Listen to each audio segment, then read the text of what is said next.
Մարդկության պատմությունը պատերազմների պատմություն է։ Այս խոսքերը հաստատման կարիք չունեն։ Դարից դար փոխվում է սպառազինությունը։ Մարտավարությունն ու ռազմավարությունը զարգանում, սակայն հաստատուն է մնում այն գաղափարը, որ յուրաքանչյուր ազգ, որը բավականաչափ կենսունակ չէ, ոչ միայն սեփական մշակույթն ու քաղաքակրթությունը ստեղծելու եւ զարգացնելու, այլև դրանք պաշտպանելու գործում դատապարտված է անհետացման։ Մեր մասին այդպես ոչ ոք չի կարող ասել։ Իսկ ինչի շնորհիվ մենք կփորձենք պատմել մեր այս նոր շարքի միջոցով։ Պատմության հորձանուտներում յուրաքանչյուր պետություն ինքն է ընտրում այն հայեցակարգն ու ռազմավարությունը, որոնց համաձայն եւ մղում է սեփական գոյության եւ կենսատարածքի հանդեպ իր իրավունքների պաշտպանության արևի տակ իր տեղի համար պայքարը։ Այդ դոկտրինը հաճախ անմիջականորեն պայմանավորվում է տվյալ ազգի բնորանի ու պետության աշխարհագրական դիրքով, պատմական տարբեր փուլերում զարգացածության մակարդակով, մարտահրավերներին դիմակայելու իմունիտետով ու փորձառությամբ, ազգի հավաքական բնավորության առանձնահատկություններով, նույնիսկ գենետիկ հիշողությամբ։ Ուժեղ լինելը անհրաժեշտություն է հատկապես այն ժողովրդի համար, որի պետությունը ապրում, արարում եւ պայքարում է երկու աշխարհների քաղաքակրթությունների հատման կետում։ Այսօր կպատմենք արևելքի եւ արևմուտքի ջրբաժանի, երբեմնի հզորագույն պետություններից մեկի եւ նա ռազմական ուժի հաղթաթղթի, այդ կարևորագույն ստորաբաժանման համաշխարհային համբավի, մարդ մղելու դարավոր ավանդույթների եւ հաղթելու արվեստի մասին։ Այս կայսրությունների ռազմական մեքենաների հետ շփումները հայերին բավական հարստացնում էին նրանց ռազմարվեստը եւ այդ առումով մեր բանակի ժամանակի հետ համընթաց քայլելու իր ռազմարվեստում, իր սպառազինության մեջ այդ ժամանակի հետ համընթաց քայլելու պահը շատ կարևոր է նկատել։ Հենց այս ճկունության շնորհիվ ու ժամանակի պահանջով հայ առաջիններից էր, որ մարտադաշտ հանեց ձին, ստեղծեց իր ժամանակի ամենաահազդու եւ անպարտելի ռազմական ստորաբաժանումը եւ անվանեց Հեծելազոր, որը պատմությունից առավելապես հայտնի է հայկական այրուձի անունով։ Մենք կարող ենք ոչ միայն ասել, որ առաջիններից ենք, այլև պնդել, որ ձին մարտադաշտ բերվել է հայկական լեռնաշխարհում։ Ուրարտական Արարատյան թագավորության ժամանակաշրջանում արդեն կարելի ասել, որ հայկական բանակը միավորում էր ամբողջ երկրի զինուժը եւ նրանում առկա էին տարբեր զորատեսակներ։ Առկա էին հետևակը, հեծելազորը եւ մարտակարգերը։ Ժամանակի ընթացքում ռազմական այս միավորը ոչ միայն արդարացրեց իրեն մարտի դաշտում, այլև դարձավ թշնամական բանակների մղձավանջը, դրանց հետևակի դեմ ամենաարդյունավետ հաղթաթղթերից մեկը։ Եթե վերցնենք ուրարտական շրջանը, մենք ունենք հետաքրքիր հստակ տվյալներ, օրինակ մի արշավանքի ժամանակ ուրարտական բանակում հիշատակվում է 66 մարտակարգ, մոտավորապես 7000 ձիավոր եւ շուրջ 16000 հետևակային։ Ձին մարտադաշտ բերվելը էականորեն արագացրեց մարտական գործողությունները եւ մեծ հարվածային ուժ հաղորդեց ձի լծած սկզբում մարտակարգերի, ապա նաեւ Հեծելազորի գործողությունների հայտնվեց, այսպես ասած, շեշտակիությունը։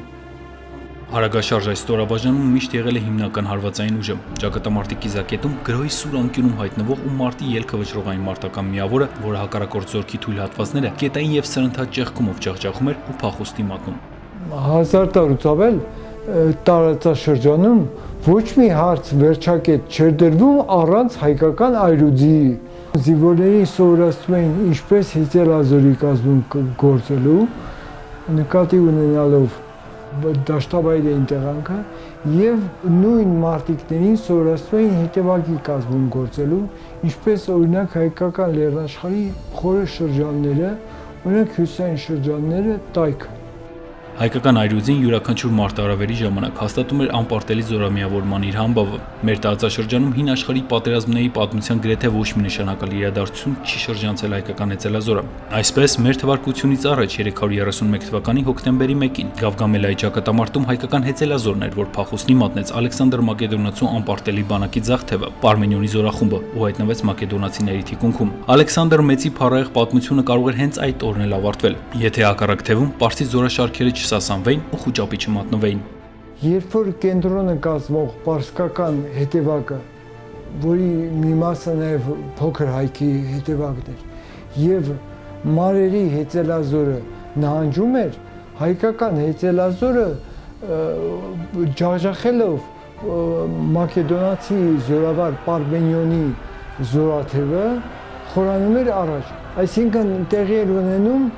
ժամսլաքի հակառակ շարժում։ Այս պայմաններում մեր հեծելազորի բացառիկությունը կայանում է, կազմակերպվածությունը առաջի հերթին կայանում է նրանում, որ փաստացի շրջապատման մեջ շարունակվող մարտի պայմաններում կարողացան մարտակարգը շրջեն եւ գրոհեն, ընդ որում գրոհեն հենց Ալեքսանդր Մակեդոնացու գլխավորած զորաթևի վրա, ճեղքեն այդ զորաթևը եւ դուրս գան շրջապատումից։ Այս ստորաբաժանումը պատմության ողջ ընթացքում եւ մեր ազգի համար ճակատագրական պահին հանդիսացավ այն ուժը, որը կրկին եւ կրկին ստիպում էր հակառակորդին նահանջել։ Շատ բնութագրական է։ Միայն հեծելազորի կազմով 450 թվականին Խախաղի ճակատամարտը մարտադաշտ հասնելով հայկական բանակը տեսնում է, որ պարսկական բանակը արդեն դասավորվել է, մարտակարգ է ընդունել եւ պատրաստվում է գրոհել իր վրա։ Պարսկական զորահրամանատար Սեբոխտի նախապես ծրագրած անակնկալ հարձակումը եւ հաջորդող ջախջախումը կործանիչ դարձավ յուրային ուժերի համար։ Վարդանանց հեծյալների շեշտակի հարվածը ստիպեց նրան նահանջել, սակայն սա ընդամենը ճակատամարտի առաջին փուլն էր։ Ընթացքից ընդունելով որոշում, Վարդան Մամիկոնյանը գրում է պարսկական բանակի վրա ու զորաթևի շրջանցող զորաշարժով դուրս գալի պարսկական բանակի թիկունք, որտեղ էլ ջախջախում է պարսիկներին։ Ընթացքից մարտի մեջ մտած Արշավիր կամ Սրականի զորաթևը նախ ճղճղի չարվածներ հասցնելով, ապա հալածելով նահանջող պարսկական ուժերին հայտնվեց ճահճուտում։ Եվ ընթացքից մարտի մեջ մտնելը առանց նախամարտական դադարի եւ գրոհ հակառակորդի վրա գրոհելը,